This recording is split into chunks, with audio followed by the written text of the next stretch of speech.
This couldn't possibly fail. That's the opening for the episode now. No, that's what the Warner Brothers executives said Oh, when they greenlit this film. oh no. That's him right there. There he is. Let's get a shot. Who's that? You must be new. That is Bruce Wayne. Mr. Wayne, Clark Kent, Daily Planet. What's your position on the Bat Vigilante in Gotham? Hello, welcome back to another episode of the Waffle Press Movie Retrospective. I'm your host, Diego Crespo. With me today is Matt Garingo. I'm Matt Garingo. Yes. What we're here to talk about today, Matt? The meaninglessness of existence? No. I mean, actually, possibly the conversation might go there, but we're here continuing our Batman film series retrospective. Been going actually remarkably well. I would say, I even said on another podcast I guested on, Stark Contrast over at Movie Fail. Go check them out. They're wonderful people. Esther Rosenfield and Soren Howe. They had me on to talk about Game of Thrones, but I had off the cuff mentioned that we were doing the Batman retrospective, and I was saying that most of the Batman films aren't great. And I think I spoke out of turn there, because looking back, even if the films are flawed, each of them have their own issues, more or less, except for Batman 66, which is really perfect great. film. Maybe a perfect film. They all bring something to the table that I find fascinating in unique ways, inspiring ways even. Some cautionary tales here and there. It's honestly been a really great journey this whole time. I hadn't regretted the retrospective before. So this is a loaded episode because one, we're having to redo the opening a little bit again, and that's okay because technically this is happening.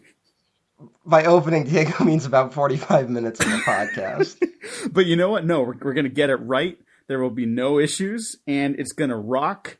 Hello, Patreon listeners, if something went wrong. But no, this is an admittedly kind of a loaded episode.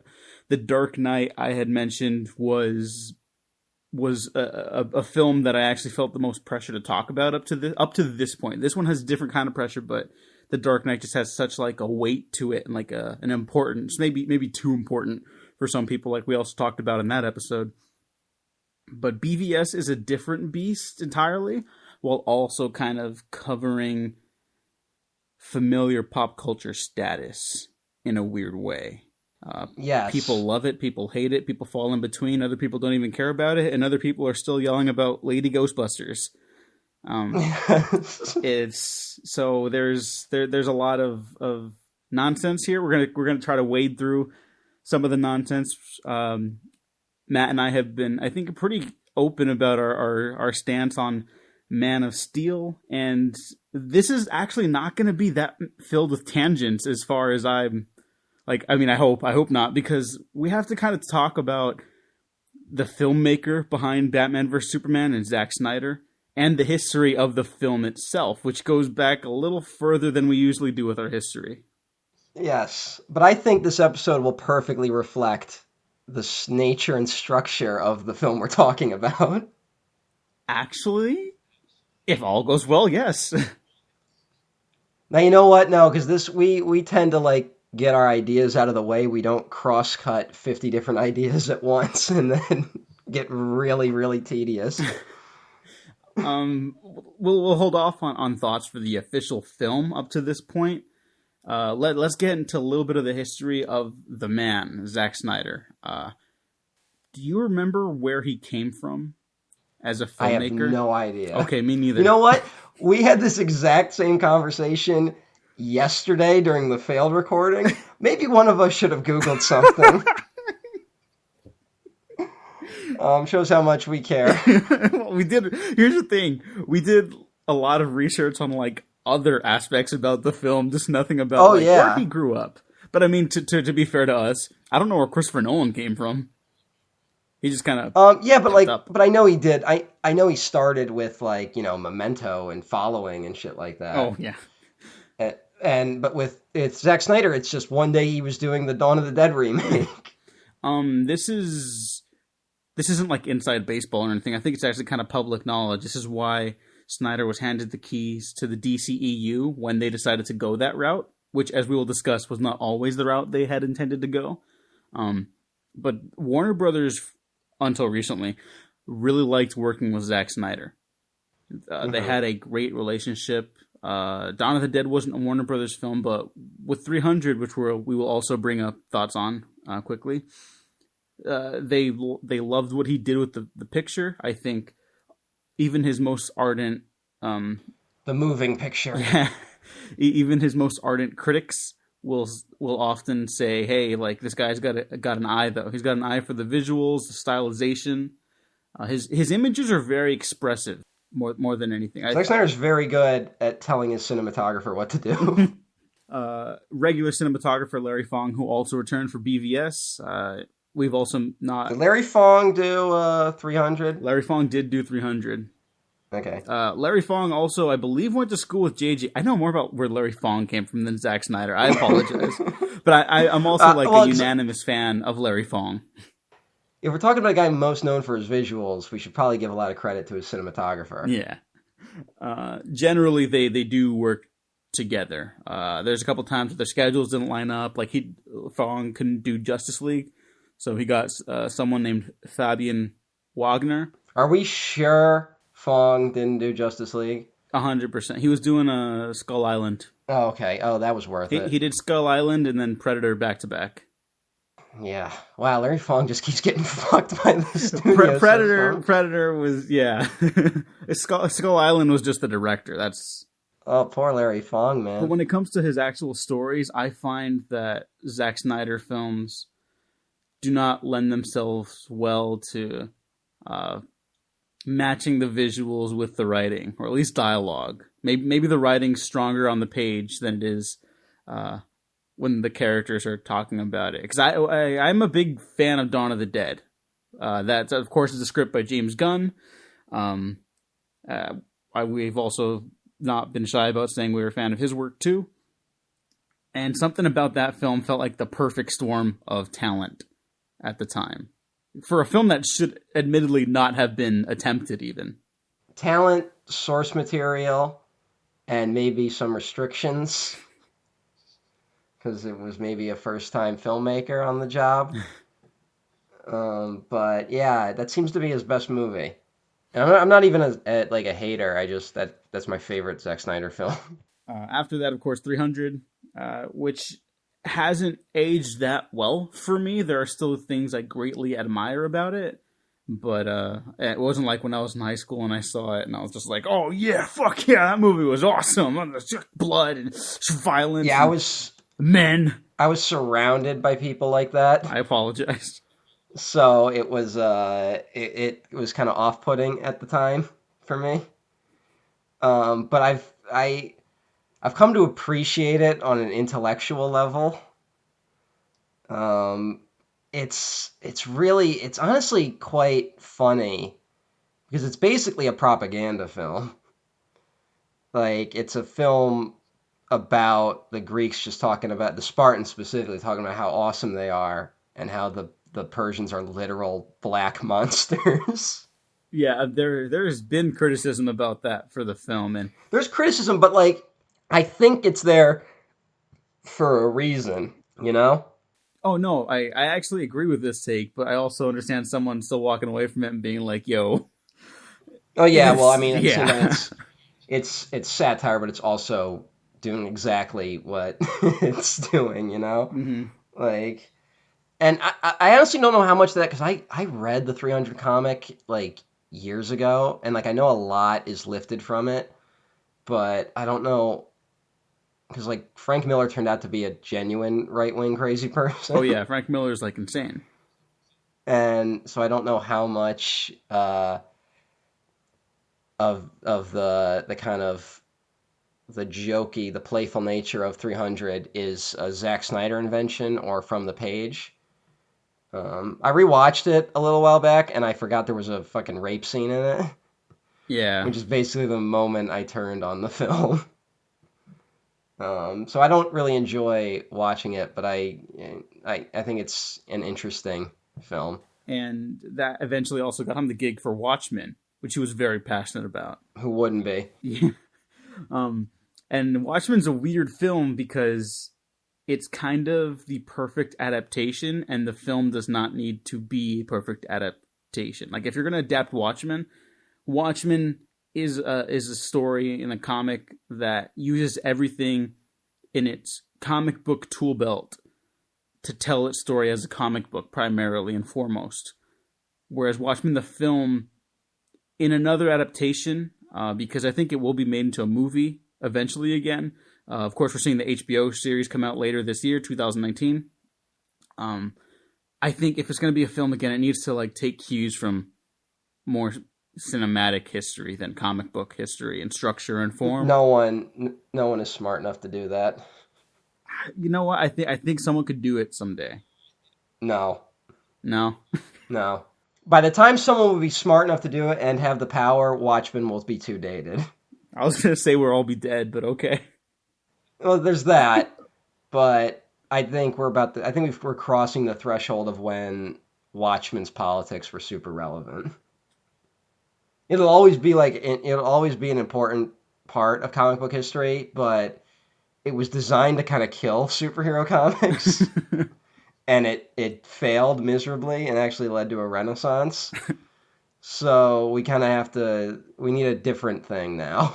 Because in the intervening years, and maybe the film we're talking about was trying to be that different thing. In a weird way, maybe. I just want to talk about a couple more of Snyder's films. There's The Legends of the Guardians, The Owls of Ga'Hoole. Rise of the Guardians. Rise of the Guardians. It's The Legends of Ga'Hoole. A film that no one on the planet has ever seen, but I am a fan of it. It's interesting that Zack Snyder did a children's film. Yeah, That might explain some things if I check it out. And another one of the problems with The Watchmen is the more satirical elements. I think there are plenty of defenses out there for people who are genuine fans of the film, and I encourage anyone to go check out more positive takes than the one I have. That the satirical elements don't come across as satirical. The way Snyder frames his images and his characters and the violence feels more gratuitous than purposefully like excessive. It just kind of is like, it is what it is because that's his thing. You know what I mean? And Sucker Punch, of course, also kind of suffers this for me, but there's a lot of Sucker Punch, I fell asleep in the theaters watching. Oh, well. I mean, the trailer for that, and like all of Zack Snyder's films. It was almost like I got a Sucker Punch. Boo. Because I feel like someone out there is... Because any way you respond to a Zack Snyder film, I just want to say, there's always someone out there going like, that's how you were supposed to respond. It's kind of true. Which is also how people describe Lars von Trier films. And I'm not a fan of that. So I like one of von Trier's films, but I'm going to hold that in case we ever talk about it. Is it Dogville? No, I've actually never seen Dogville. But anyways, Not like Dogville's good. Sucker Punch. If you want to watch a 3-hour movie that makes you want to just fucking kill yourself, check out Dogville. Sucker Punch, I think that film, along with BVS, contributes to the truth in Zack Snyder's storytelling, or his truth in his storytelling, in that a lot of his films are about power, deception, perspective, perception, and that he is ultimately very clearly a nihilist. He does not have high opinions of humanity. And that, I think your mileage may vary. Okay, so back in the mid-2000s, they're launching Batman Begins, and of course the quasi-sequel reboot to the Richard Donner Superman pictures, Superman Returns. And so there's a lot of discussion in between the making of the last Superman and the last Batman 10 years that they might cross over Batman and Superman down the line. And I believe you have more history on this than I do.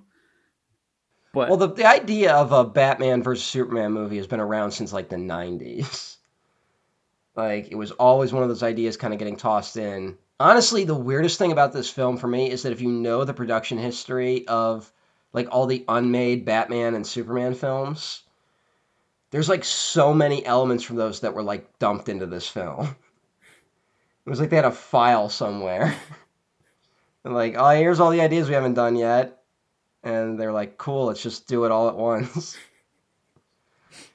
But when Superman Returns came out, Superman Returns, like, it underperformed, I guess, to expectations. And hasn't gone on to be like a critically reevaluated film, you know? yeah, there are certainly no one- pockets, and I like aspects of it, for sure.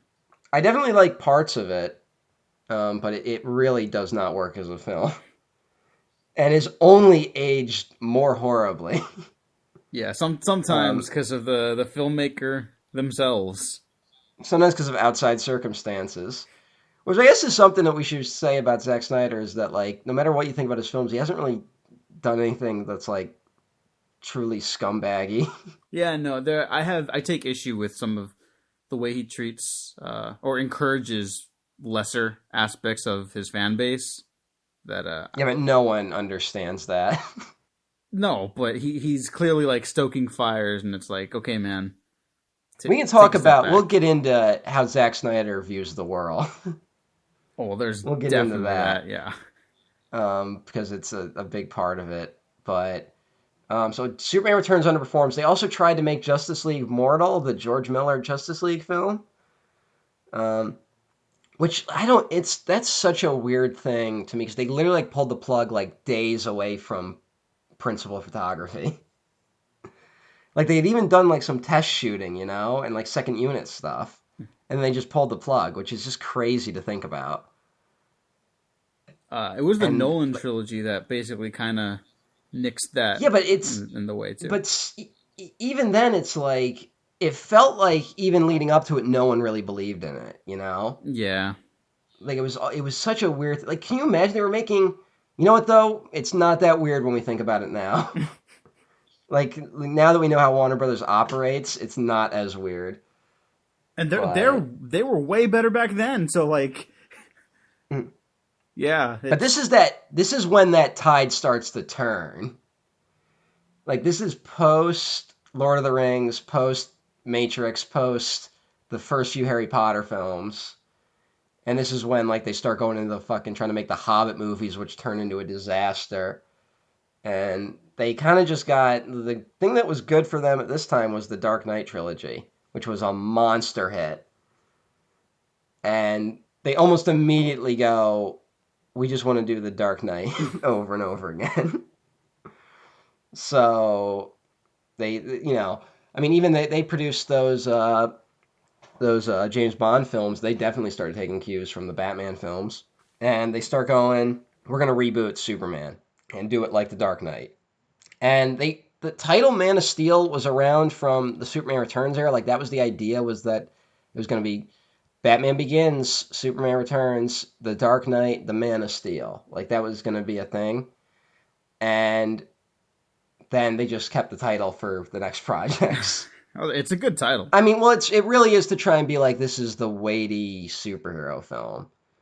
Because that's what they kind of started trying to do with their films. So the idea was they were going to do a trilogy akin to the Dark Knight trilogy, but they were going to do it with Superman. And they heard pitches from people like Grant Morrison, Mark Waid, Jeff Johns, Brad Meltzer.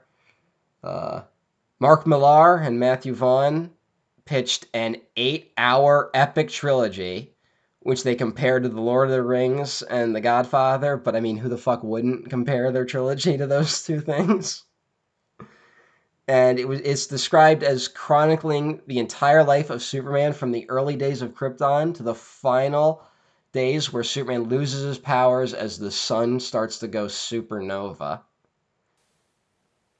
So that could have been something. That's fucking crazy. But it was probably a little too weighty. So Another big thing happens, though, in August 2009, and this is probably more important than anything else I've said up to this point. Courts rule in favor of Jerry Siegel's family and allow them to regain 50% of the rights to Superman's origin story and a share of the copyright in Action Comics #1, the comic where Superman first premiered. The judge rules that they are not owed royalties of previous films. However, if production on a Superman film does not start by the year 2011, then the Siegel estate would be entitled to sue for lost revenue of an unproduced film. So that kind of lit the fire, and Warner Bros. Be like, we got to get a Superman film made. So in 2010, they turned to Christopher Nolan, and they're like, look, we want you to help make a Superman film. And Nolan's like, well, I'm too busy with Batman, but I'll help produce it. And he and David S. Goyer come up with a story, a basic outline for what will eventually become Man of Steel. And then by the end of 2010, Zack Snyder had signed on as director, and filming began the following year. Production of Man of Steel gets underway with the idea that it will be the start of a trilogy. And Nolan talks about over and over again in interviews that this trilogy will be a film where it's a world with just Superman. They want to do it just like Batman, where the Dark Knight trilogy, Batman is the only superhero in his world. So the Man of Steel trilogy will be a trilogy where Superman is the only hero. That's the basic conceit. But during production of Man of Steel, The Avengers comes out in May 2012 and makes a fucking shit ton of money. And basically everyone suddenly is that, and suddenly, I mean, do you remember how quick it was? Every studio announced they were doing a shared universe. Oh God, it was unbearable, and only 2 of them are still standing. Arguably. Well, one's plodding along. It finally looks like it's on solid ground for the first time. One that's what seems I'll say. to have collapsed in on itself and then become a completely new universe. Okay, that's probably more accurate. And the other is making so much money that it will control all our destinies. Yeah, I'm actively upset that they have movies for the foreseeable future. It's, yeah, whatever. Movies are dying, but hey. And we got to remember that Avengers was kind of a surprise for Hollywood. I don't think it was a surprise for, like, the comic book nerds out there. But it was a surprise for Hollywood because up until that point, like, you know, Captain America, the first Avenger, and the first Thor movie didn't do super well at the box office. Like, they did all right, but they weren't, like, mega hits. And I even remember that people like Marvel's Folly, you know? Like, Yeah. everyone was talking up how it was going to be a disaster. And then, like, just before it dropped, Disney bought Marvel. So, and it just suddenly, it was like a huge game changer. And so Man of Steel is released in June 2013, a year after Avengers, with no real indication that it will set up a larger universe. There's some brief mentions of, you know, there's like a Wayne Enterprises satellite in it, but it was all the references to a greater universe are there in a way where if the movie bombed, they could just start over from scratch. But Man of Steel did not bomb, and so a sequel would be put into production real soon. Now let's revisit Man of Steel very briefly.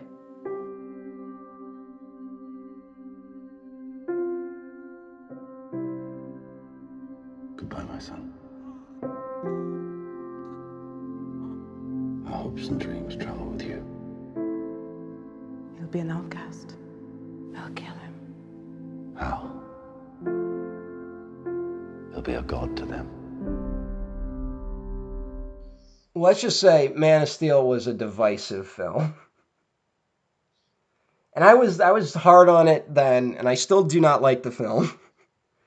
But I'm not where I was at a couple years ago. Mostly because I just don't care anymore. But I did revisit it. And by revisit it, I mean I watched until the fighting started. And it's an interesting movie. It really is. even though I don't think it works. It just, at least it doesn't work for me. It is so clearly trying to be Batman Begins, which is it. Like, I always thought that criticism was kind of unfair, you know? Like, remember when that, like, people were just like, oh, they're trying to just be the Dark Knight or whatever. Yeah. And I felt that was unfair, but rewatching it, they really were trying to do that. Yeah, I mean, hey, Nolan produced it, Goyer wrote it. It's roughly the same creative team with the addition of Zack Snyder and some of his people. And, I mean, and the big controversial thing from that film was a Snyder edition. That's true. I mean, I've got issues with Goyer too. We've talked about how his best strengths are often in like the broad outline strokes and structure more so than like individual segments of his films. And I think Goyer seems to only be as good as his directors, honestly. Yeah, but I mean, there's a funny bit even in like Hell or Blade 2 where Guillermo del Toro, I think in a commentary or something like that, is just like laughing about how absurd and like cheesy and not great the script was that he had to work with. But he's like cackling, like he's having a blast, you know, because he's GDT. That's what he does. But yeah, Goyer's mileage varies. Speaking of Goyer, I think he gave an interview once where he said that when he wrote Man of Steel, he was trying to answer a lot of questions that he felt weren't answered in like original Superman films. And one thing to remember, I think it's hard to understand Man of Steel without understanding Superman the movie, which I don't think is a great criticism. Like, I don't think that's a good point. Like, because what we don't understand, when Superman the movie came out, they were dealing with like a really diverse history of Superman comics that had not been unified in any way up to that point. Like, it was still like about more than a decade out from Crisis on Infinite Earths rebooting the entire DC universe. And then we get the Man of Steel comic, which retells a more grounded Superman story. Sound fucking familiar? Which is also not a good comic, by the way. It really is. It just shows, I think, the folly of trying to do a more grounded Superman. I think that's a mistake. But Superman the movie really is the first definitive take on the origin of Superman. It's the first time it all kind of congealed together at once and wasn't just being made up on the fly. You know? Mm-hmm. So if you watch Man of Steel, it's a film that's like deeply skeptical of Superman the movie. And it really is a film about, you know, Krypton being really fucked up and needing to be, you know, the sins of Krypton needing to be purged.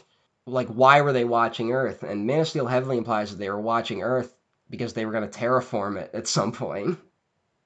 Which is eventually what the villain plot of the film is, you know? Yeah, and they're even like when Zod and his cronies are searching other planets for survivors. Those are planets that they were attempting to colonize or like mine for resources. You know, that the Kryptonians were like a failed society even before their planet blew up, and so I think that's a really bold testament to start off the film with. And I like all the ideas in the film. The overall like ideas and themes, they all work for me. It's when they're enacted in the actual film that I don't think they work well together, either from not having enough breathing room or not being followed through on enough amidst the mind-numbing action. Well, one thing that's really interesting about Man of Steel is that it treats Superman like an alien invasion story.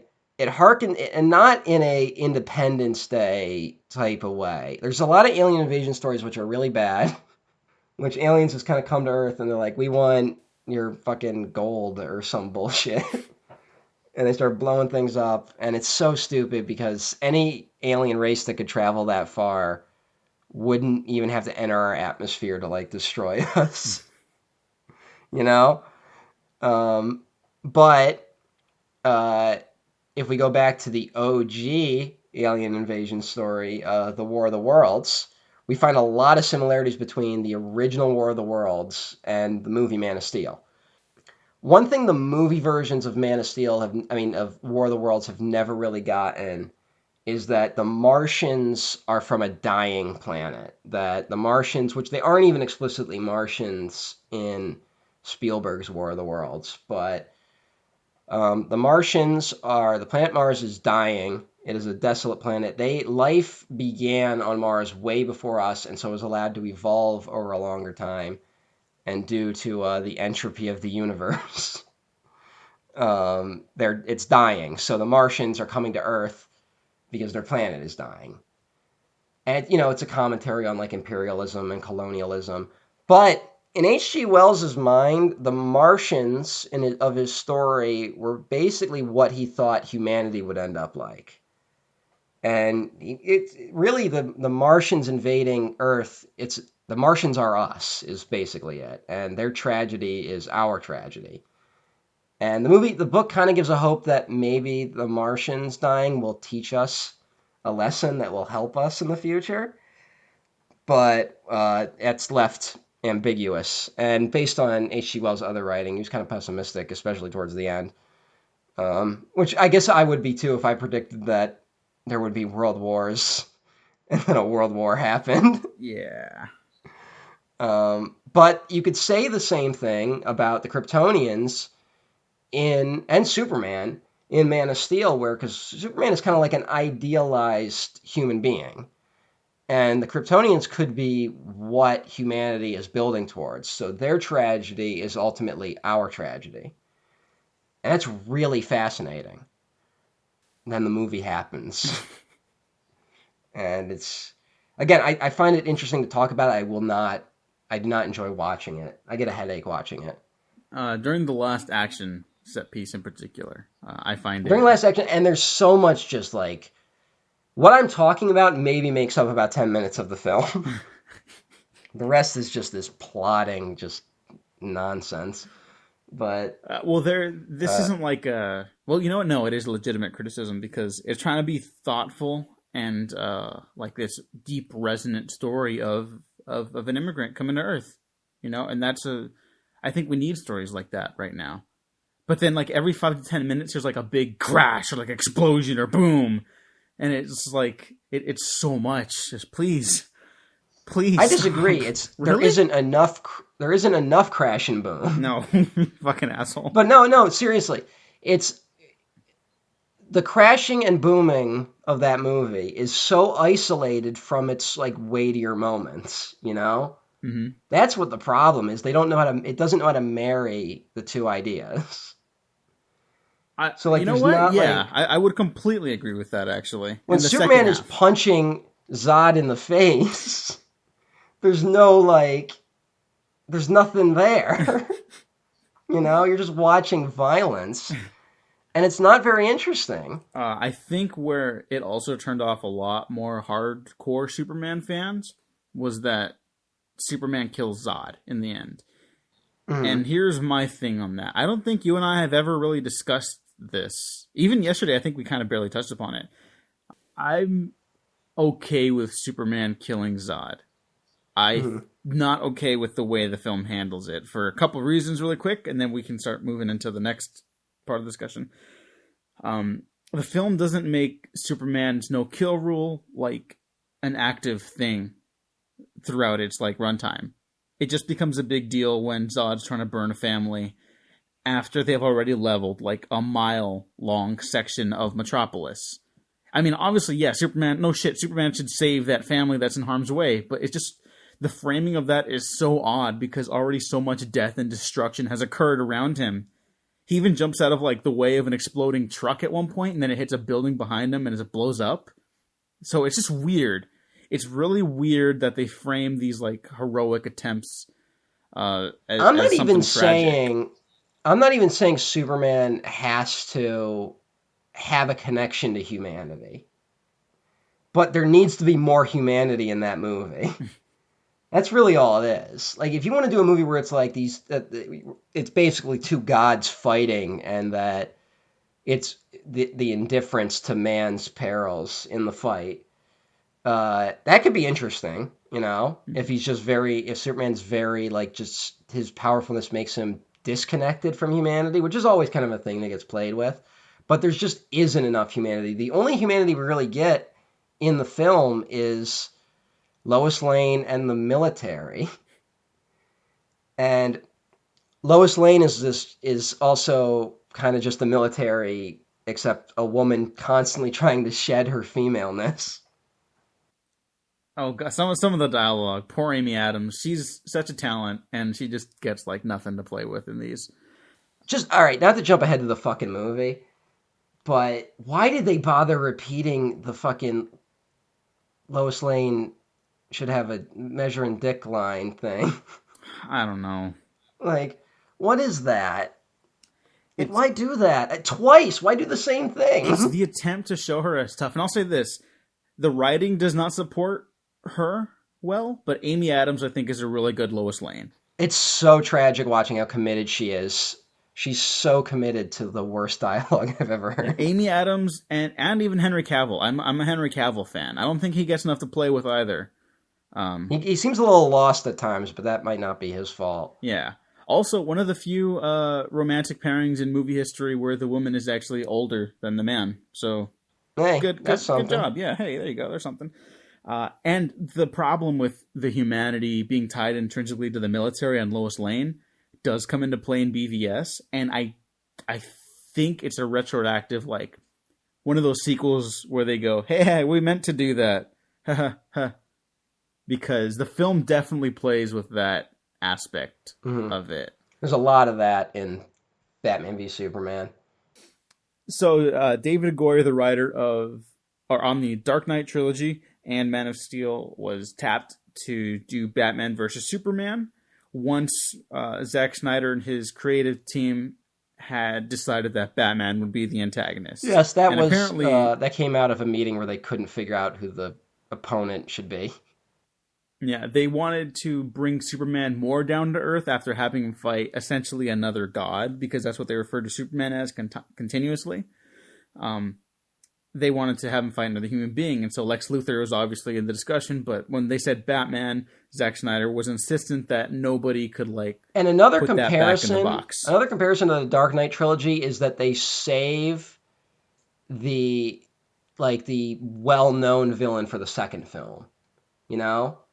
Like, I'm willing to bet if Zack Snyder was allowed to make a Superman trilogy, it would have been Zod first film, Lex Luthor second, and then in the third film it would have been Brainiac, and he would have been connected, with the Bottle City of Kendor or some shit. Like of course. And basically would have been, Ra's al Ghul, the Joker, and Bane. So And again, in broad strokes, I like these ideas. it's in broad strokes, but I would say it's a huge mistake to think that that's what you should do with Lex Luthor. Frankly. No, I think Luthor should be in all the films. Yeah. I think it should be the single central threat of only one and be recurring antagonist. Lex Luthor throughout. is much more than just an arch nemesis. Like he's a recurring character, which is probably the only thing the show Smallville got right. I got a soft spot for Smallville, but you're kind of right. Yeah. It doesn't all work. It mostly doesn't. But the writing process for BVS changed very quickly because David Goyer pumped out a draft, and for whatever reason, it wasn't working. So Zack Snyder brought on Argo writer Chris Terrio to refurbish it from the ground up alongside Snyder, and it took them another year for pre-production and production and getting everything together. So originally it was slated for 2015. Comes out in 2016, and I actually think that was the better move, regardless of the quality of the film. Like, just don't... Now, more time for pre-production is always good. Yeah, like, just don't, rush movies out like that, Like, There- under 2-year window for any movie, especially with this budget, is crazy. There are That's so many movies out right now, that are adequate, that could be great if they just got given one more pass. But none of them are allotted the time for that one pass. So that seems to be the recurring theme of our generation. And I would say I would include movies I love, which I think all could have benefited from one pass, but nope, we got to get one out every 2 years. Yeah. Which I think is a mistake. I'm right there with you. Like, this whole idea of like, is film dying? That conversation always comes up. Like, I don't think so, but I think it's struggling to survive. No, I think the way we watch movies is dying. I don't think film will ever die, but it's about to change really drastically. And there will always be theaters, but I don't think not this way. I think what we're witnessing right now, we're kind of at the tail end of, but that will be determined, I think, in the next few years. Yeah, which is a whole other conversation. Well, no, it's still tied to this. Actually, I think would Hollywood must have known this on some level, because when I look back at without we'll go into this more later, but when I look at like because eventually BVS turned into, it's not just going to be a sequel to Man of Steel, it's going to jumpstart the DC cinematic universe, DC expanded universe. Is it expanded or extended? I never know. Who cares? Yeah. But it was such an odd thing where they were really trying to jump to an end game almost. And I don't mean to use that. I kind of am using that word playfully, but I don't really mean to. But, you know, if you look at the original plans, they were trying to like jump ahead, you know? Like, they weren't going to do what Marvel did, where they set up each character in their individual film. Not saying they should have, but they weren't going to do that. And I think part of it might be that these studios maybe are looking at financial models, and they know that if they don't get these movies out by X date, then no one is going to go see them like this. I think that might have been a big influence. I think so. So here's what I do generally understand from following. The trade reports are mostly nonsense, but like if you follow people like Jay Oliva, who is a storyboard artist who worked on apparently the entire direction of the DCEU after Man of Steel, who swears to date that there is both a Snyder cut and there was a 5-film arc. After Man of Steel was decided to be the kickoff to the DCEU, that's when planning began for Snyder's like 5-part biblical series with the DC characters that maybe was a little we'll get into more of ambitious. what it was later, but yeah, at some point it was decided that there was going to be they announced BVS and then 2 Justice League films, and then there was a third one apparently that was kind of just hidden, and then none of that happened. But I think it was honestly to beat these projections and to beat the competition. We'll get to what I believe a certain decision in this film was made in order to undercut what they thought a competitor was going to do. Like, why'd they jump to that? Why didn't they take their time? And it's, well, because it probably wouldn't work in a couple of years, you know? They kind of were trying to fight a war they already lost, you know? I'm not saying I wouldn't love to see a DC, because I love the DC characters more than the Marvel characters, honestly, but I just think that it was never going to work this way, unfortunately.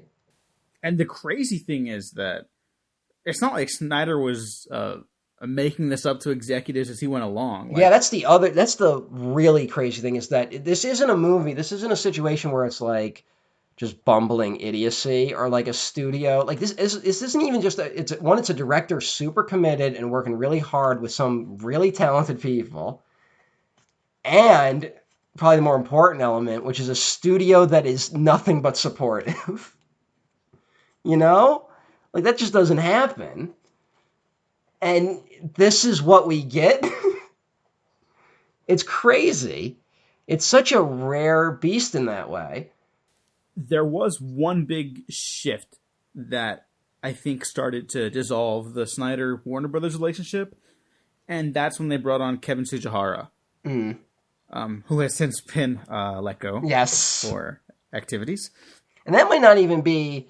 I mean, there's always that weird thing. Whenever a new executive takes over, it's a weird thing you read about where the new head will just kill projects started under the old head just to be like, well, I didn't start those projects.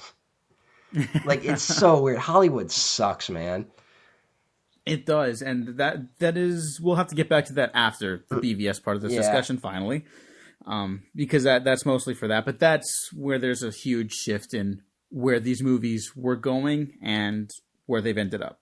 One thing I should mention, I just want to point out something that Chris Terrio, when he was brought on to work with whatever Goyer had done up to that point, it's important to understand exactly what this film had to be. And I'm not even talking about thematic, that'll come later, but we're talking about a movie that has to be a sequel to Man of Steel, which again was envisioned as the start of a trilogy that now isn't going to happen. Also ends on a controversial note that needs to be addressed. It needs to be a film that sets up a new Batman, but also an old Batman. Because you can't just do Batman Begins again. So you have to set up a new Batman, but you can't just do Batman Begins again. And you're very explicitly going to take elements from the comic The Dark Knight Returns, while also taking elements from the Death of Superman story, while also launching the DCEU. This movie had no chance. There's no way to marry all those ideas.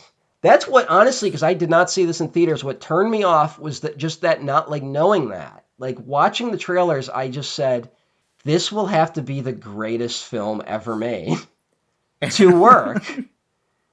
And there's no chance it'll be I don't even, it's not even about Snyder or anything. It's just there was no chance it was going to be that. Yeah, any director could have come on board and it would have been like, well, there's almost no chance. You could have had Stanley Kubrick, drunk Orson Welles, and Steven Spielberg all working on this at once and somehow not letting their egos get in the way. And it still would have been a mess. With unlimited money and time. You could have done it with unlimited money and time, you couldn't have made this work. That's really it. Even like Dark Knight Rises, a film you and I are both fans of, even. That movie struggles, and it's a finale to one story. Yes.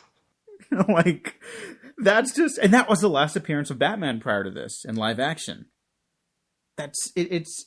The uphill battle for this film was just not fair, basically. Not fair at all. I just think it's a way where I could have seen this being like a glorious mess of some kind. Kind of like the Star Wars prequels. But it never could have been something that would have satisfied the public. I also think that, again, not to jump ahead, but after this and then the whole kerfuffle with Justice League really underperformed. Justice League is basically a bomb for what it was supposed to be, you know? It made like $600 million and it still cost studio money. Yeah. Which is, I mean, one, the studio system that supports that system, like the fact that that's possible is unacceptable. But already. That's crazy. Even if the production turmoil that happened on that film hadn't happened, I think we would have seen the exact same result. Because this is... Oh, no. I actually agree with that. This is not a film that... This is not a film you can start a shared universe with. I will say, I'm willing to contend that this might be a secret masterpiece of some kind. But if you think this is a good start to a cinematic universe, you are out of your fucking mind. Critic friend Josh Lewis, he has his own podcast called Sleazoids. Everyone check it out. He's a fan of BVS. And because he hated Man of Steel. Mm-hmm. Like, we had discussions about, he just liked it more than I did. And when BVS came out, I was like appalled that he liked it off the bat. And he has really great writing in it. I'd recommend that too. But he said something that made it really clear to me for a lot of perspectives on this film. I'm not a fan of the DCEU. I'm a fan of BVS. That's perfect. That's probably the best way to say it. I mean, there are DCEU fans that love this movie too, for sure. A lot of them do. And they're allowed to. There's nothing wrong with that. They're in the right. I cannot imagine anyone like actually saying that verbatim, like, oh yeah, this is to kickstart an entire universe. You're really kind of cutting at the end of the middle of a story. Yeah. And it's... Well, you're doing something... It clearly put off a lot of people. You're doing something Hollywood just doesn't do anymore because Hollywood's there to make money, which is to say this is not for a lot of people. Like, this movie isn't calculated to appeal to 4 quadrants. And I think that's what people love about it, but... And I get it, I agree in that sense, but it just... It wouldn't have stuck... You can't make a financially stable cinematic universe out of it. Which, again, is like the least important thing at the end of the day. but I think it needs to be acknowledged that that's really, I think, the anchors on this film. But we'll get more into that. Yeah. Do you have? I forgot. Do you have something else you want to Yes, toss I in want to there? talk about Okay.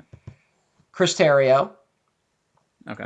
who has wrote Argo, and which I saw like once and I enjoyed, but I don't really remember much about it. I remember Argo, fuck yourself, and that's pretty much it. And I don't. He's doing the new Star Wars film, and I guess I just want to kind of hope that it's going to be good because he wrote a weird film, to say the least. And in interviews, he's very I don't want to use the word pretentious, but he's a little pretentious. He's very heady. He's very heady. And he talks up all the like giant ideas that he was trying to do with these films. He gives this, honestly, it's one of those like those tragic comments. Like it's one where he said, "I can't believe the most interesting film I could be working on films, he said films I could be working on in my life are superhero films." But he took direct influence from he talks about an essay by Umberto Eco, who is a very, very popular literary critic. I'm sure some people know. I am aware of him. I'm not well read in his stuff, so I'm going to be talking about some of his ideas, and I apologize to everyone who knows him better than me. He's probably going to blow their fucking brains out listening to this. But he wrote this really interesting paper called The Myth of Superman, which goes into, it was written in the 60s, so it's about a different type of Superman than we know, which is that a Superman where every adventure has to be a new adventure not connected to the previous adventure, right? So Superman can never change. He's always got to be Superman. And he found that really interesting because it's kind of this combination of like heroic myths and then more standard modern myths, but it can't be both. Superman can never age. Superman can't change as a character because to acknowledge change is to acknowledge death, you know? And Superman can't die. You know what I'm saying? So it's fat. I recommend everyone reading it because I'm so butchering it right now. But he talks a lot about how Superman can't consume himself, which is basically means he can't change, he can't die. We can't really explore the implications of Superman. And then he also talks about how the redundant messaging of a story like Superman, where it's just the same shit over and over again, we start realizing that people are not attracted to these stories because of the events that happen in them, but just to see familiar things, you know? Yeah. Like when you read a Sherlock Holmes story, you're not really there for the mystery. Like you could say you're there for the mystery, but you really don't care about that. You're there to see, Sherlock Holmes kind of berate Watson and other familiar things. He points out that there's nothing wrong with that, but if it becomes the norm, that's troubling. That if all a person is consuming is redundant messaging, then that could lead to some problems. And frankly, I think he predicted a lot of what we're living with right now. Not as redundant as he talks about, because there's definitely the element of change in modern media, but it's a different type of change, Yeah. It's a change that we all see is coming, And I would argue even fighting against the change is actually doing damage to one of the very popular series happening right now. That's a whole other discussion. I can't imagine what you're possibly talking about.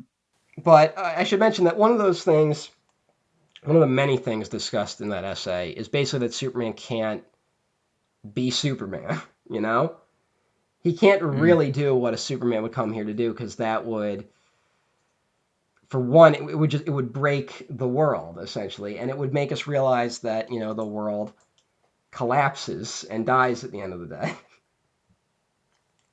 And now, after he wrote that, of course, there have been developments in Superman's world. Superman, of course, has died a few times in the comics since then. But at the time, it was much more of a closed system.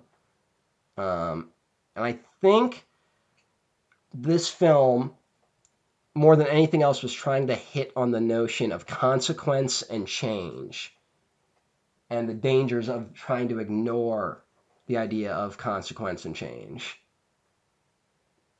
Both on on just a very visceral story level and a metatextual level. Civil liberties are being trampled on in your city. People living in fear.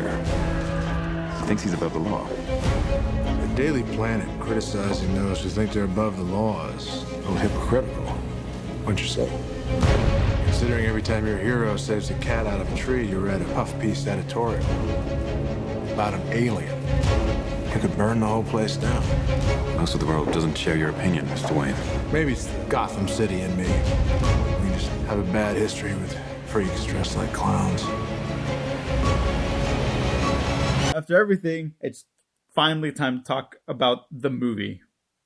We're finally here to talk about BVS, Batman v Superman, Dawn of Justice. The whole shebang, extended cut, even. Yes, I watched all 3 hours of the extended cut. Matthew, this was your first experience, or first full experience watching this. Would you like to give your quick thoughts on the film? I want to say real quick, I did not hate this movie. Believe it or not, Diego. But I do regret watching it. Aww. Because it was exactly what I thought it was going to be. With no real surprises. A couple, but nothing really. And it's so fucking long. It is exceptionally long. I will never rewatch it. I don't care about it that much. There were moments of brilliance. And I mean true brilliance. Whoa, I didn't expect that.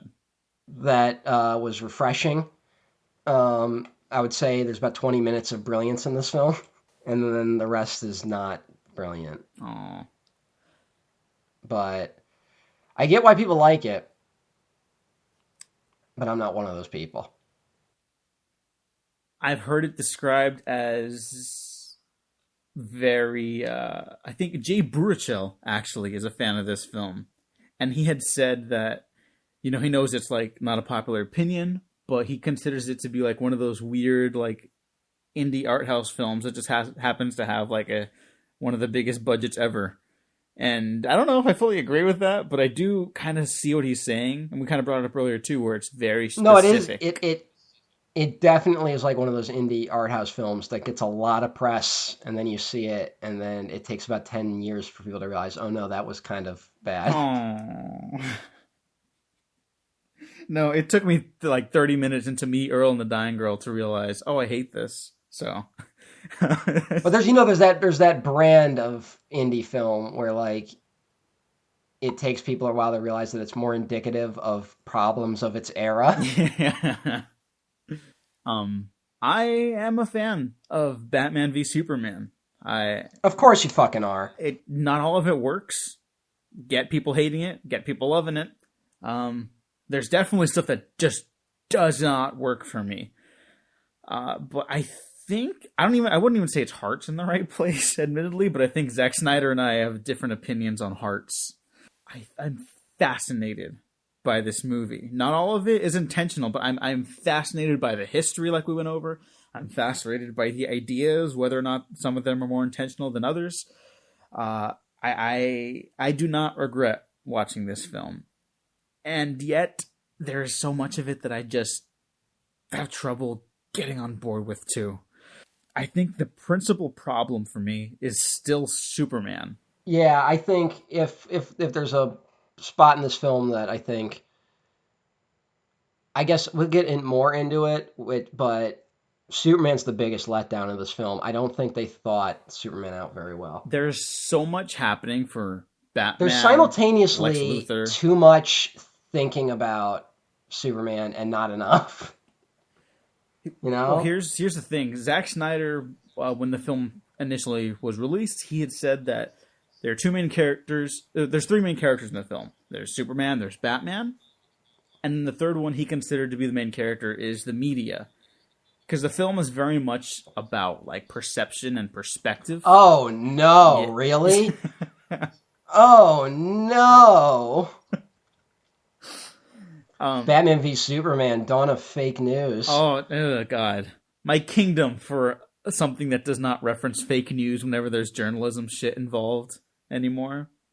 Yeah, but that's what this film's saying. Oh God, I think it's so interested in what people want to feel and explore about Superman that it kind of casts a big shadow over Superman as a character himself in this film. You just took this film down like a full fucking peg for me. This is why I don't read Zack Snyder interviews. It's research, Matthew. Yeah, but I read one interview and I was like, that's enough. No, but for sure, it's, Superman's only connection to humanity. Again, not necessarily something that needed to be in this film. Because I just gotta say, the other part of this movie that fucking clangs, like, big time, is anytime any of the Daily Planet stuff is happening. Oh, you weren't a fan of Perry White name-dropping? The American conscience died with Robert, Martin, and John. Well, this movie makes it very clear that the media doesn't care about ideas at all. It just cares about, sound bites. Which is a great point to make when your film is made up like 50% of the media and sound bites. Oh God, this is an exhausting movie. No, it's very tiring. I say this as a fan. The stuff just it was one of those things where it's very clear he's making a point about the media like early on. Like, I didn't know he thought he was the third main character, but now that makes perfect sense as to why this film is bad. Because every time Perry White comes on screen and is like, Clark, where's the fucking thing about the football team? And it's like, dude, we get it. It was just exhausting, It just got so tiring. What a better opening. There's a scene like an hour into this fucking movie where we just get a bunch of talking heads talking about Superman and like a montage of him doing things. Why is that not the opening of the movie? Okay, so here's my thing on the opening. So even though this is a follow-up to Man of Steel, this is very clearly more interested in the ideology of Batman. Yeah. And I think that is genuinely a mistake. I think the movie is actually saying some interesting stuff with it, but I think that is fundamentally a mistake. I want to say, I think the best thing in this movie is Batman. Ben Affleck or the character or both? Just what they did with Batman in it. I have some questions about some of the elements. In terms of like finally going full crazy Batman, I really enjoyed that stuff. I did too. Psychopathic Batman is something I will miss dearly going into the future. But again, it's one of those things where the movie kind of ends in a bad spot because I will say until you mentioned the media thing, the biggest problem I mentioned earlier with this film is that it has to set up the bigger DCEU, and all of that stuff just drags. And so you can't end Batman in a place where you need to end him in this film. So the opening, because this book ended by funerals, Bruce Wayne attending funerals as a child for his parents and as an adult for Superman. Do you know what the next scene is? Followed up by the funeral procession. Well, the funeral is also interspliced with his parents getting shot. And there's like a cannon going off when Superman's dying or something. Yeah, okay. So when Bruce Wayne discovers the Batcave, and that's interspliced with the Wayne's death, and you cut to the present in the aftermath of Man of Steel and the devastation. But that's around also Metropolis. A dream. That's also a dream. It's a dream, but it's representative of what he believes he saw as a child. Like it's this weird like metaphor that's mixed with reality. But the intent is clear. It's drawing a line between the violence that Bruce Wayne has endured as a child and the fight that the thing that launched his crusade against crime. And so as he's when he's orphaned, that trauma carried with him to an adult. And then who does he save in the opening on Metropolis? The last person he saves is a little girl who just lost her parents in Superman's battle with Zod over Metropolis. Batman marks Superman for dead the moment he realizes that he's just orphaned a bunch of kids. Like that's like the very surface level reading of that, but that's what pivots him to like the idea that Superman is a threat to mankind. I don't think that's why. You don't think so? I think that's how he justifies it in his own mind. Oh well, of course it's totally like his own justification. But I'm saying, I think to Bruce Wayne, Superman represents an inevitability that he can't accept, and that's why he's driven against them. He has the power to wipe out the entire human race, and if we believe there's even a 1% chance that he is our enemy, we have to take it as an absolute certainty. I think that's also why this turned me off to the movie when I first saw it in theaters too, along with several other families, because I saw mothers and fathers walk out with their children, because it's an incredibly dark and violent movie. So I totally get that. But did they walk out during this opening? I saw the first family walk out during the Africa sequence, and then what happened in the middle? The truck chase in the middle turned off a lot of people, and then finally some people at the end when Batman just stabs a man in the heart. But yeah, hey, I like it now, but back then I was like, this is wrong. And like, no, who it's gives not for kids. Not for kids. Definitely not for kids. No. Yeah, for sure. Another not great idea if you're starting your cinematic universe. Yeah, like how's that going to sustain itself? You know. Well, I want to say I think the opening of this movie, the two flashbacks, I guess, the second one is really brilliant. It's a really good mission statement of the film. With it gives the humanity to this film that Man of Steel desperately lacked. I like the idea of seeing this destruction, from the ground level, from Bruce Wayne's level, and that we are immediately confronted with consequences to what happened. Because this is entirely a movie about consequences. And which is something that is usually brushed aside in films of similar scale. You don't see consequences like that. I think Zack Snyder has a big problem with, and I probably do too, on some level. Consequences and failure, I think, are a big part of this film too. Because we're starting this with a Batman who's lost a Robin. And again, this is not, I don't think this is a strength of the film. I think this is a legitimate problem. That it relies on our foreknowledge of the Batman mythos and character to give us this information. That's a genuine problem. But that would be a problem on its own. But the other problem is that you can't tell that that's a Robin suit if you don't, like, if you didn't read something before this movie, I could see someone not versed in this having trouble with it, like casual film goers for sure. But like, imagine, because that's lifted. Not with the ha Joker bullshit, but the Robin costume kind of in glass is lifted directly from Dark Knight Returns, the comic. Mm-hmm. Except in that comic, it's the bright, colorful Robin suit, Yeah. So you immediately know what that is. And here it looks like another bat suit. Which I think I don't know, that's it's weird, not great, but we're starting great visual storytelling right there. No, but we're starting with a Batman and Bruce Wayne that has basically lost hope in humanity. Like, he's killing dudes. Although in the extended cut, you find out that the people that he's marking for like with the bat symbol in prison are being assassinated by Luthor henchmen. But he's still killing people outside of prison, so I don't understand the necessity for that. Yeah, it's weird. Yeah, it's all fucking weird. It's a little odd. That's the other thing. Once it becomes clear that Lex Luthor's behind it all, like, once that becomes obvious, it makes everything so boring. And Lex Luthor's behind everything from like the get-go. Like, you're the biggest Superman fan I know. You don't like Superman, but what are your thoughts on Lex Luthor? I actually really liked Lex Luthor. Yes! Yes! I know a lot of people, I know he was controversial. I think there are times when he's not written super well, or like it's a little much, but I like what he's going for. I like that he's like a Silicon Valley asshole. He's like talking about how he's like changing the world and helping, but he's a weapons manufacturer. There's a line I'm a huge fan of that kind of boils down his entire mythos. Well, there's a couple. I'm going to link them to right here. The bittersweet pain among men is having knowledge with no power, because that is paradoxical, and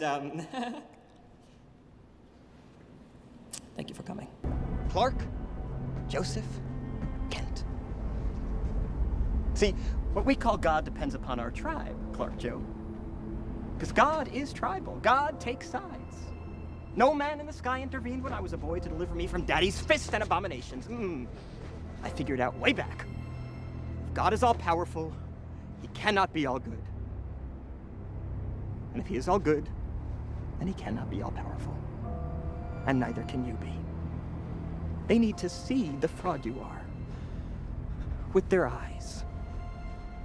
The blood on your hands. I think that's a really great moment, and I really like this version of Lex Luthor that's just so frustrated at his own, like, not inadequacies, but like how he's someone who struggled through life to achieve this like power and wealth, and how there's always going to be someone who is more powerful than him just by existing, and he can't comprehend the Superman's existence with the reality that he grew to understand, and how he wants to be like the hand that smites, but also the hand that feeds. That's why he feeds the senator that Jolly Rancher bit, which did throw me off at first originally, and now I'm like, oh, this is fucking great. I love this. You know what? Like, there was all this shit people complained about. None of it bothered me.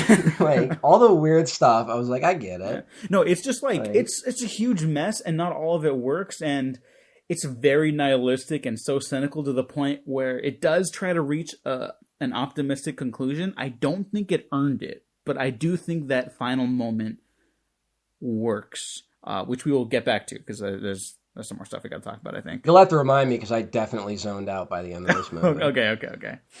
But let's talk about the end of humanity.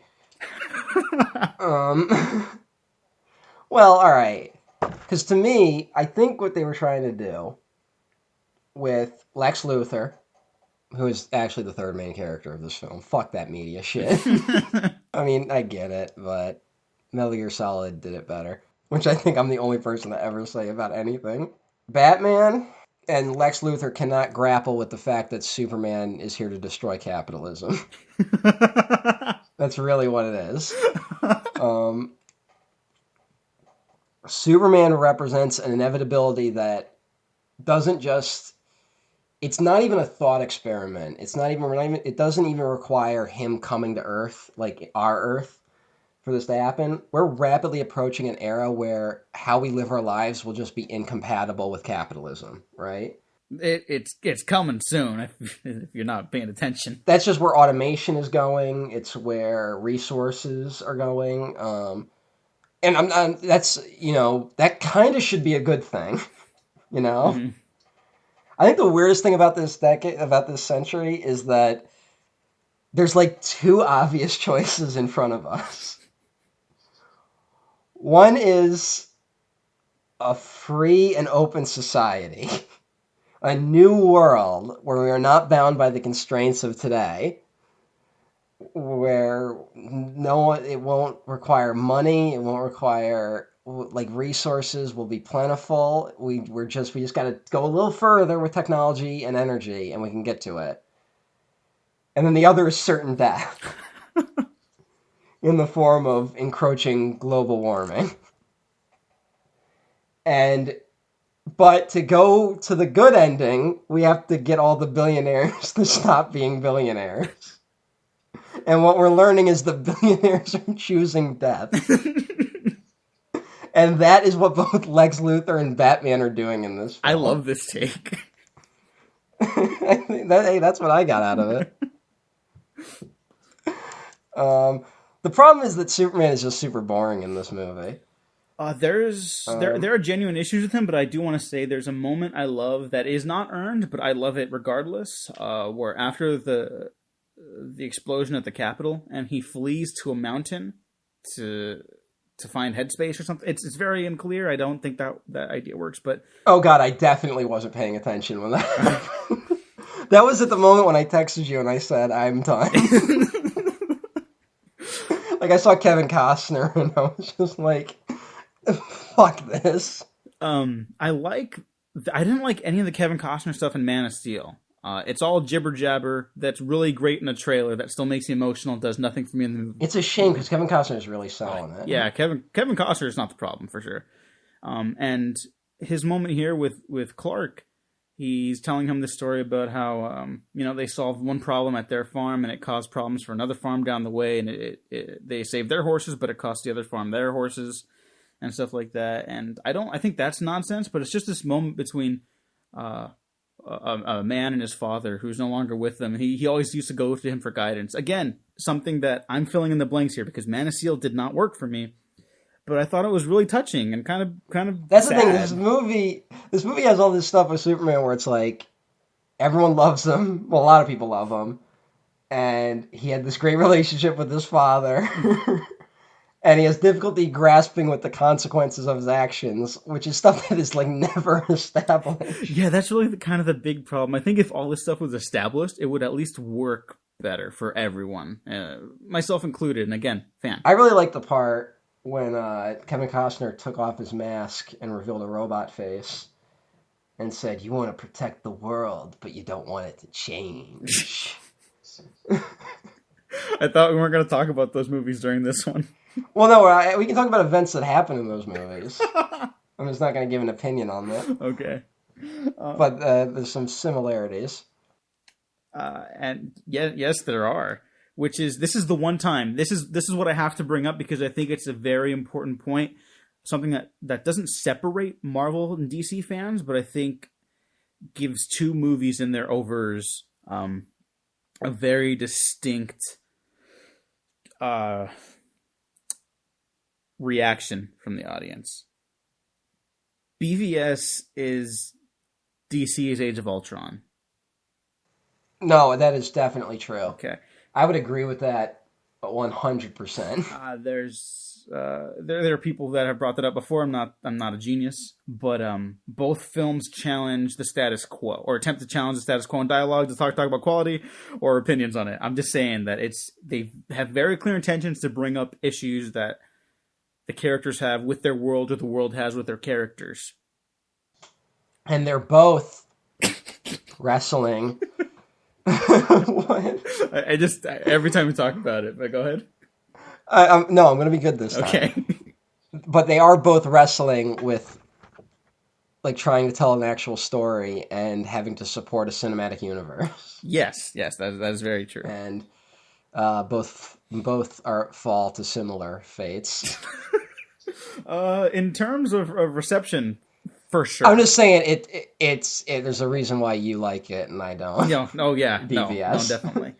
And I think people's mileage also varies depending on if they prefer Whedon's work or Snyder's, because that's also a big thing. They're staunch defenders of this. I don't even think it comes down to that. I think it comes down to one of those films being an hour shorter.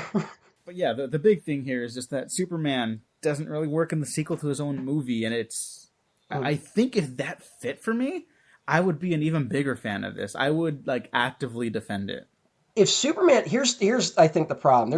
I took so many notes about the African village scene. Do you want to talk about it? No, I don't. Okay. Other than that Jimmy Olsen gets shot in the head. Oh my god. Oh yeah. Which was Zack Snyder's little joke. Zack, what the fuck, dude? As you do. Which yeah. Yeah. How did someone let him do that? That's my real question. I'm not shocked that he did it. I'm not even saying it was the wrong choice. I'm just shocked he was allowed to do it. This whole movie I'm shocked they let him do that, which is it's kind of like, here you go.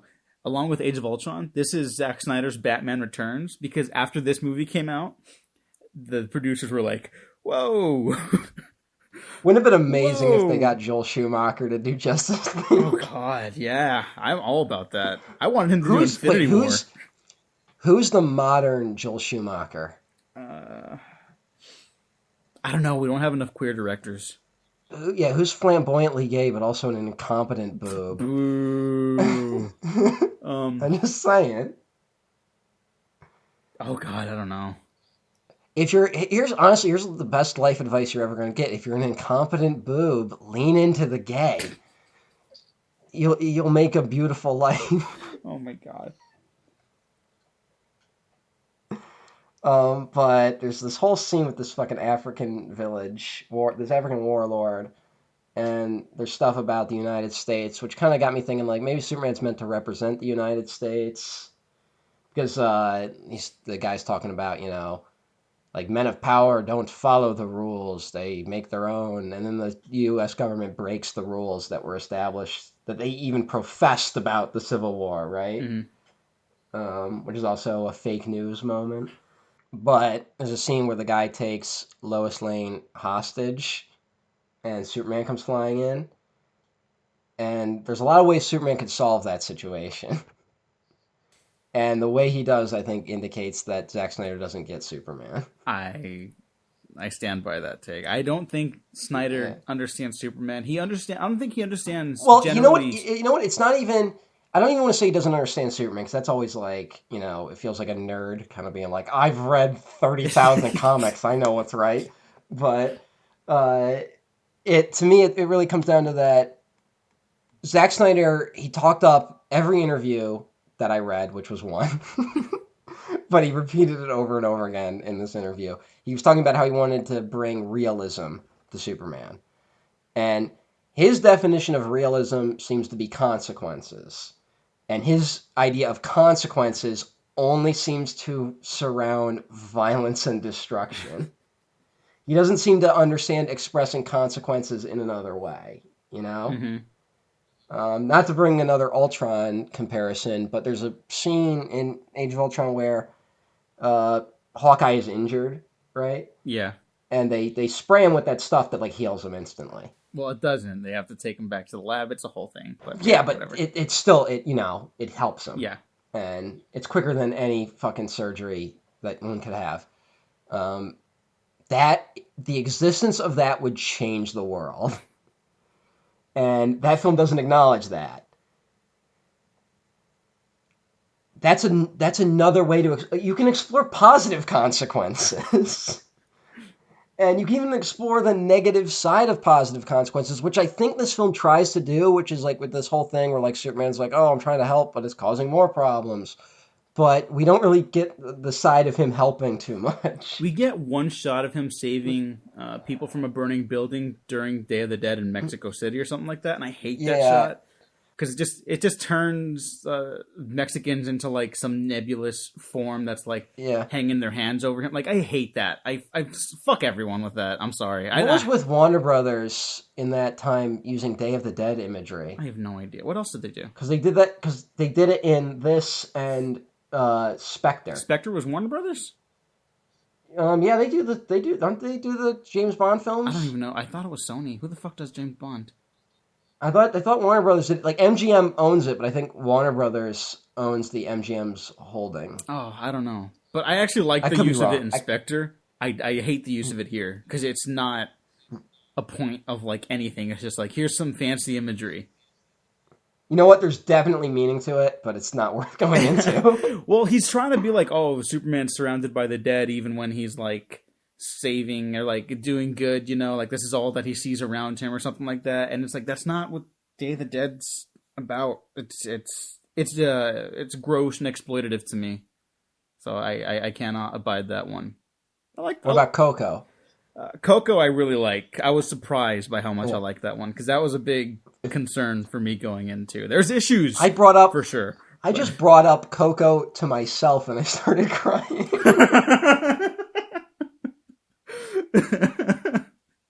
Remember me. Oh no, don't do that. No. Oh god. Fucking Coco. How could you? But there's a montage of Superman saving people under like different, like, talking heads. Which, again, I just don't get why you don't start the movie with that, or at least do that earlier than an hour in. I think you that should have been done after the Metropolis flashback. Honestly, you could do that, but it would have worked also if you had done it like right at the beginning. Maybe show the funeral scene a little bit because if you want to bookend it with funerals, and then just add the Metropolis scene to a nightmare vision of Batman. Like I think it would be cooler. I think it would be cooler, and I don't mean to rewrite this. I'm sorry. This is like not usually super interesting, but I think it'd be cooler if like we did a Batman scene that starts out like a fun Batman scene, you know, and then in the end he's like branding a guy, and it's like, well, what the fuck happened to Batman? And then we reveal he was there when the Metropolis shit went down. Oh, this is what I wanted to touch on. So the film, again, like uses our prior knowledge of the Batman mythos to be like, look at how far Batman's fallen. I'm not going to bring up Zack Snyder's comments about this because I don't think it's important. I just want to say also to say I will bring up Zack Snyder's comments, but I want to say that he's not just saying that this is what has happened to Batman. He's kind of saying this is what Batman is. See, that's the thing. Okay, so I guess I kind of do have to bring it up. So the big defense of this film that I actually agree with is that it is a fallen Batman. Because by the end of the film, it seems that he's more enlightened. He got what Superman meant to humanity, even if the film might not exactly. But there's like a humanity that's lacking in not seeing it having been like taken away prior to that, you know, or like we talked about the no kill rule with Man of Steel. Like that wasn't a big deal, and then the big third act like climax hinges on it. So it doesn't feel like it runs hollow. It doesn't feel true. And we don't understand that Batman had a no-kill rule prior to this or during this. I don't believe he did. I'm starting to lean that way too, but like that's the big arc of the character that works for me. So I think I'm going to still keep running with that take. Well, I think he maybe wasn't always this way, but I think Zack Snyder's saying this is the only way Batman can end up. I think that's what he's saying. Because again, to talk about my idea about the fear of the end of capitalism, Batman is constantly talking about how like shit doesn't change; it's always the same. You know, criminals don't. You take out a criminal, someone replaces him. So Batman lives in a world of conflict, which is partially why he's given it up. Like his crusade failed. The Caped Crusader failed. And that's interesting, but he's back because of Superman, because Superman does represent change. Or at least that's what they're trying to do. It is weird when we gotta talk about Zack Snyder's comments. Well, he's convinced that Batman didn't kill anybody in this movie. What? This is real. I made a noise I didn't know I could make. Well, okay, no, there's twofold. One interview has him saying that Batman didn't actually kill anybody, and then another one saying, "Well, in The Dark Knight Returns, Batman killed people and no one batted an eye." And not that the artist is like the final like declaration of people's own read on a certain piece of art or anything like that. But this is definitely what kept me at arm's length prior to enjoying this film now. All right. Well, I mean, I told you that quote during Batman Returns where Tim Burton believes his Batman doesn't actually kill anyone. That because they're cartoons, that it's not real. Zack Snyder does not believe he's making cartoons. I know, but it's still funny. Oh no, it's hilarious. But to me, I have a bigger problem with that interview that happened recently with Zack Snyder, where he's like, it's like lost your virginity to this movie. He's associating this shit with like masculine qualities, you know? Yeah. It's a weird pathology. And I don't believe there's an irony to it. I don't believe he was just with the amount of like Lois Lane being like more man than the men around her, like there's something up. He associates like masculinity with violence, and he associates masculinity as being a good thing. So violence is good. Yeah, it's very mixed messaging from this and all of his works, I would say.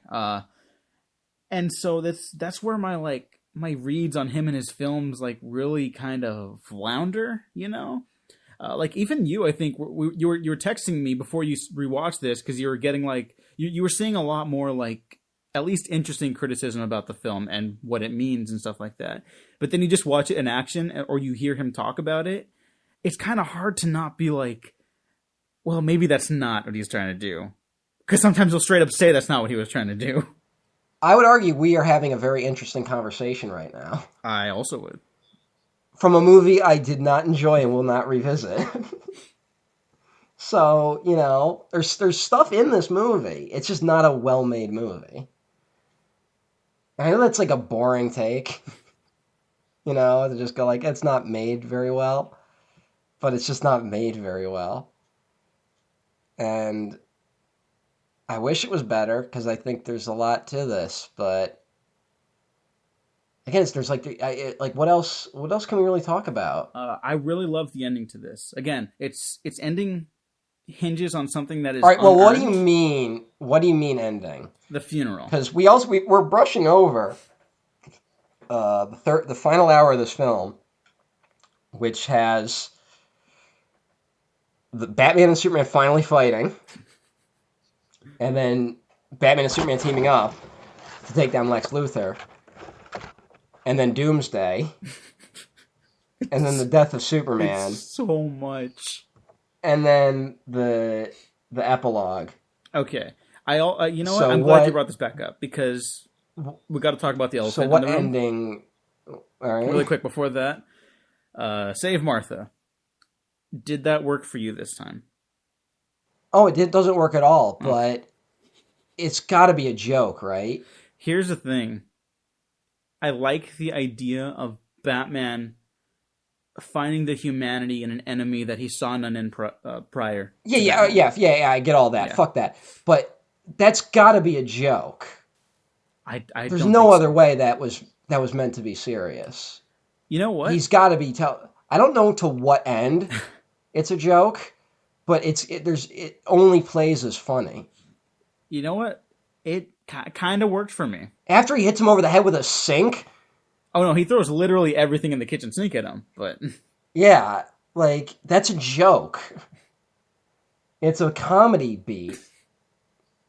And I just don't get, like, again, it's like, it's clearly a joke, and I know Zack Snyder would do a joke like that, but I just don't know to what end.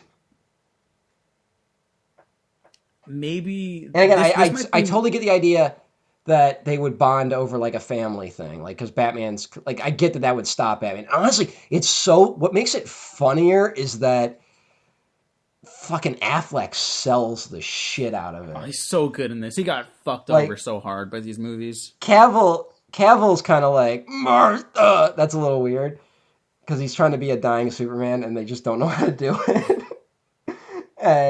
But, like, he's like, what do you mean by that name? How do you know? It's so good. It's funny.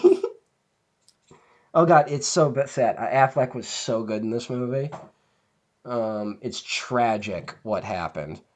Yeah, I mean, we're not really going to spend time talking about Justice League, really. I did not like that movie, but people like Ray Fisher in particular, I think that kid's got a lot of talent, and he also just did not get the chance to do anything. Yeah. In this. It's everyone except Wonder Woman, apparently, and Aquaman now. Yeah. Oh, we haven't talked about Aquaman in a while. Aquaman's great. There you go. But, Aquaman, hey. But look at those fucking fish. The Martha scene does work for me. Not in the execution, just the idea of it. That's what saves. I think that's what saves this whole movie for me. I like the ideas more than I do even in Man of Steel, and the execution gets close enough to work, and sometimes even straight up does work, that I find myself alleviated and content with what the film is trying to do. So by the end, I mean the funeral scene after Clark dies. Okay. And we see. We should also mention Doomsday's in this film. That's the worst part. But I also like the idea that it's Lex Luthor's creation. Something about like the idea of the worst Lex of Luthor's humanity, creation, bringing it down. Lex Luthor's creation made out of Kryptonian technology. That's interesting. Should have been its own movie. Yeah. I mean, that's everything with Lex Luthor I also really like. But the twofold funerals, the one the public has for Superman, and then the private one at his home for Clark Kent. I really like those two matched together. And the first time I saw it, I was like, why are they focusing on like these military barrages into the sky and stuff like that? Like these guns going off. Like, of course Zack Snyder's gonna like fetishize this fucking military funeral for Superman. But then it all kind of hit me at once, where there was an interview with Zack Snyder saying that at reading the negative reviews of this film, he said, "This is the only way I know how to do it." And it's kind of sad, but it was also enlightening. This is the only way he knows how to like approach superheroes, with the mythological being grounded by the most excessive American force possible in the U.S. military, also seen in parts of Watchmen and stuff too, but grounding it through one person. He cannot ground Superman through humanity as a whole, but he can ground Superman through Lois Lane and his mother Martha. And it all just sank in for me there. I was like, whoa, this movie, it's again, doesn't fully work, but these ideas are sound enough that I walked away feeling better about the movie.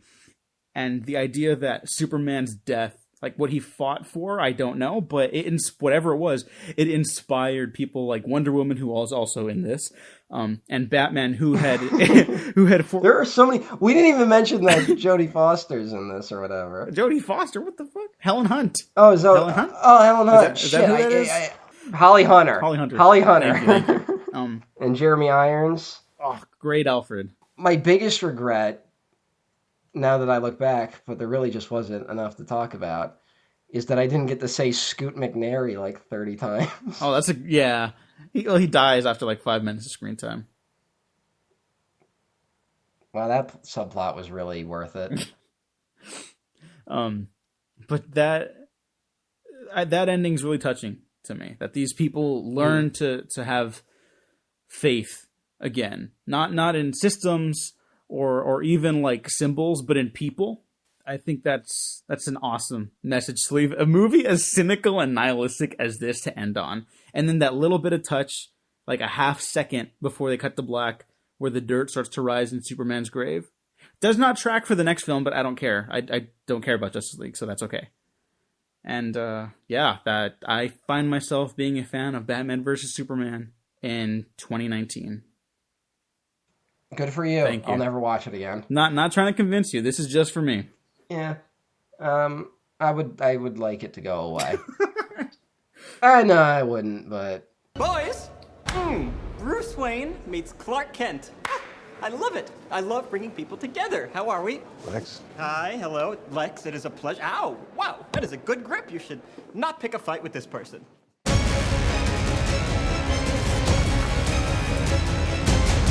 You know the oldest lie in America, Senator? That power can be innocent. And that was the last we saw of Zack Snyder's full, I guess, vision for the DCEU. Everything else has been kind of in flux, evolved, moved on without him. And it's honestly kind of a bummer, even for people like me who are mixed on his films, to say the least. I don't know how you feel about it, but I don't think that matters right now. I don't know. I really don't know. Because honestly, I think one thing we didn't really get a chance to talk about was that as much as this has spawned a lot of hatred towards the film, it's also spawned its own weird cult that surrounds it. And I don't want to say everyone that likes this film, I'm not saying that they're part of it. Every fan base has that weird part. But the Zack Snyder the Snyder Cut fans are particularly antagonistic in some areas. It's genuinely unhealthy. Yeah, and I think it really just comes down to the fact that one of these things that this shared universe nonsense has done to us is that now we don't get reboots. You know? Mm-hmm. So when you do Superman, that's how Superman's going to be for like at least a decade. Apparently, that's the thing that's holding them out for a Man of Steel sequel. Yeah. It's continues to be a roadblock, and was very awkward in Shazam. I haven't seen it But yet, but I know the scene you're talking about. yeah. But there's just I think it just, I'm not even, it has nothing to do, I think it has less to do with the film itself and more to do with just the place that culture has put us in. Because I honestly think if the shoe was on the other foot and Marvel was the universe that like kind of crashed and burned and DC was the one going really well right now, we'd be talking about how annoying Marvel fans are. I just think that by the grace of God, it went the other way. So, and it's just, I do think there's some uncomfortable politics in these films that people don't seem to maybe. I honestly, I can't tell you what was intended. I don't really know. But there are certainly readings that can be taken in a very liberal way and a very right wing way. And the right wing way seems to be one of the more popular ones. I am not talking in universals, and I'm not saying they all agree. I'm just. No, of course, yeah. But I also think it's important to mention people like Richard L. Newby, fantastic writer for the Heat Vision, a Hollywood Reporter, is also a big Snyder fan. He's also, clearly not hard right wing at all.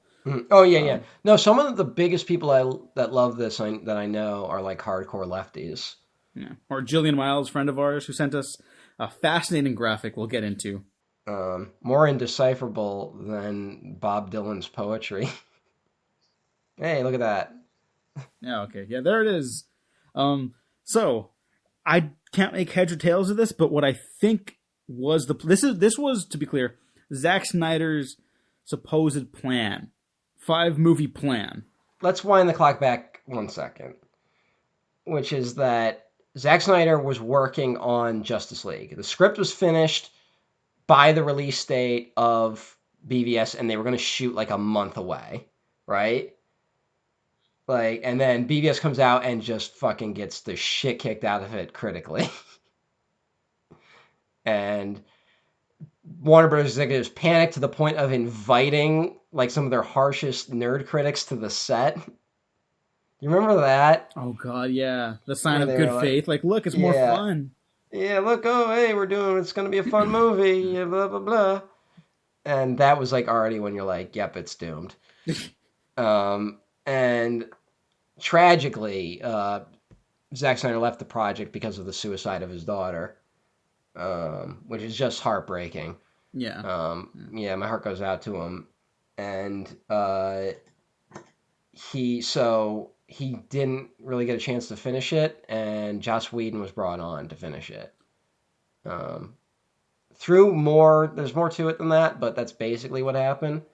You could not get more disparate tones in a movie. Yeah, and there's such an obvious shift in it, even in just the marketing, Yeah. And it went from he was making 2 films back to back to suddenly it was just 1 film, and then they just stopped talking about another one, and then it seemed like everything kind of stalled in the DCEU for a bit, and because the other movie that came out was Suicide Squad, which I think a lot of the criticisms that get thrown at BVS could more accurately be applied to Suicide Squad. God, yeah, there was a point that first year, 2016, and I was like, BVS, awful. Suicide Squad, awful, but I don't know if it's as bad as BVS. I caught like 15 minutes of Suicide Squad like last year, and I was like, what the fuck was I thinking? Oh my God. That movie's unwatchable. A major studio released an unfinished film of that caliber. That's crazy. Yeah. And I think a lot of the criticisms that get thrown at Zack Snyder, even some maybe from me that are unfair, I think could accurately be applied to David Ayer. I think I only have his entire filmography to back me up. But which was a big hit, but also was critically reviled, Mm-hmm. And I think the worst thing that could possibly have happened to him, which is that Wonder Woman was a huge hit. Which was a given. And honestly, I like Wonder Woman, but it's not like a great film. and so they here, we'll they get into that. can't just reboot everything now because Wonder Woman became such a thing, you know. Like Yeah, I think it's the ultimate win-lose situation. yeah. But I'll take it to task. I think Wonder Woman's actually very good. Great, I know I like think on the verge, but I like Wonder Woman enough, but I you know what? This is where I will just say I'm too much of a fanboy. I think Wonder Woman was my favorite of the DC heroes, and like I don't think a movie could get her right. and I'm also talking about comics that are wildly disparate in how they interpret her, and including a run that was very critically lauded, critically celebrated, I should say, and I think was probably some of the worst Wonder Woman stuff ever. So, the new 52 Wonder Woman. I've heard that actually a lot recently, so I do not think it's as critically lauded as it once was. I think people kind of turned around on it, but at the time, I felt like I was the only, like, you know, I was like a man without a country. That was another thing that kind of primed me to hate these films is because there was like all this nonsense corporate synergy going. Man, they really bet on this fucking movie.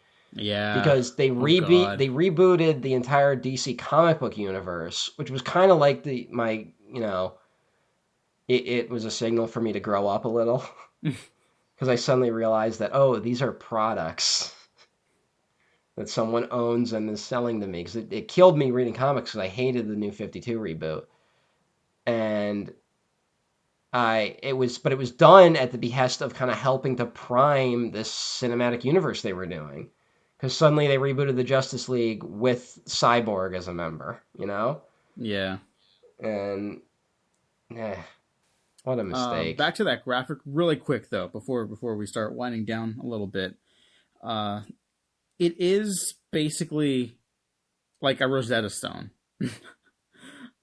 If you could figure it out, you could figure out the plan. And for me, I don't think I see any sort of through line apart from the actual lines in there. Well, I want to say all I can see in it is plot points, you know? Mm-hmm. Like possible, like, oh, there's a child, there's this, there's that. There's nothing thematic about it. And that was really disappointing, honestly. And that's the thing. Everything that's leaked out. Because here's the thing: when all this stuff finally crashed and burned, and then whatever the plans were got aborted, I started thinking about, well, what were they going to do? And there was all the talk about how Superman was going to come back as evil, right? Yeah, that was the big thing for a while, which apparently was true. Yeah, and the new gods were going to play a big part. Darkseid was going to be a big part of it, which I think. Honestly, and one thing I want to say, not to make a comparison too much, but I do believe that the reason Superman dies in BVS is because they realized Marvel had announced they were doing Captain America Civil War. And I do think I'm willing to bet there was a board meeting where they said, we want to kill our superhero before Marvel has a chance to kill Captain America. We want to be the first one to grab that headline, you know? Yeah. Because at this point, starting the universe, they have to just kind of beat Marvel before Marvel can do it, you know? They have to be the first one to get a female superhero out, which they did do, unfortunately. I mean, fucking Marvel, Jesus Christ. But one of the things, I do think they positioned the new gods in a way to try and just get out before Thanos, you know, happened. You know, kind of like maybe take the wind out of Marvel's sails a little bit. And that corporate thinking, I don't think, helped things. No. But I do. Before someone in the comments rips our heads off, it should also be noted that BVS was announced first, and Captain America 3 was not always going to be Civil War. Mm-hmm. Civil War. Definitely. But there was that. Yeah. There was that whole kerfuffle where they were both going to be on the same day. Oh yeah, no, that would have been awesome. But I'm willing to bet that someone on the ground knew what Marvel was up to. I'm willing to bet. Just because, honestly, because also that's the thing where when you hear the plot points, how like the DC might have involved time travel to stop Darkseid. Like it's very similar to what we ended up getting recently with Marvel, you know? Oh, it's scarily similar. Even Civil War has like scary similarities. There's already people going like, oh, clearly they're stealing these ideas. And it's like, no, the ideas weren't just out there also, but also, like, the way these movies are made, that's just, like, not even possible. But to me, it's just incredibly disappointing because I honestly thought at some point, I was like, maybe he's doing a retelling. I think this is what I thought Zack Snyder was doing a retelling of the Book of Revelations, but with superheroes. And that's why Superman was going to come back as evil, because, Jesus is supposed to come back as a lion, not a lamb. There's that whole thing. Yeah. And then there's like, there's like the 7 churches of Asia, I think, that have to reunite. So there's like, they unite the 7. And it made sense to me, especially with how biblically crazy Zack Snyder is. And then to just hear what is leaked out, which is basically like, oh, they would have just done these things and then met like the Green Lantern Corps. Like there was no thematic thing to it, Mm-hmm. That was incredibly disappointing to me. Because then it's just like, oh, it really is just they're not really thinking about it that much. Here's the thing. I think that's just the way Zack Snyder goes about all of his films. And along the way, intentional or otherwise, he does manage to create some sort of like emotional or thematic through line for all of his works. Because BVS really is just kind of a bunch of plot points strung together, but it's strung together by really solid ideas, I find. And ideas about how even people in their darkest times can find a light at the end of the tunnel and be better, like with the help of other people or with each other, for each other. And I think at the end of the day, that's why Snyder he was going to retroactively at least try to show that these films had to start on this really dark soil so they can get to like that sunny green grass on the other side of the hill, so to speak. I wonder if all this proves that ultimately capitalism will win and we're all going to die.